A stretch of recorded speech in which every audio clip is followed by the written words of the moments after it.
আসসালামু আলাইকুম। সৌদি আরবে এই এক বাংলাদেশের মতো কারণ বাজার। দেখুন এইখানে অনেকগুলা লরি আছে মাল লুট করা, এইগুলা হাল লুট করব। আর বাম পাশে ডান পাশে রয়েছে ছোট ছোট দোকান স্টল। এই যে এখানে অনেক মাল আছে, এরা এখানে লুট করে রাখছে। এখান থেকে খুচরা ও পাইকারি কিনে নিয়ে অনেকেই বিক্রি করে দোকানে, বিভিন্ন শপে। আবার অনেকে এইখান থেকে খুচরা কিনে নিয়ে বাসায় রান্না বান্না করেও খায়। আমরাও এখান থেকে বাজার করে নিয়ে যাই।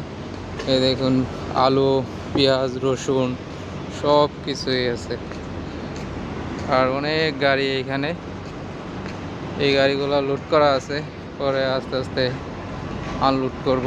অনেক বড় একটা বাজার, বাংলাদেশের কারণ বাজারের মতোই। দেখতে পারতেছেন লেবুও আছে, সব ধরনের ফল এখানে মজুত করা আছে।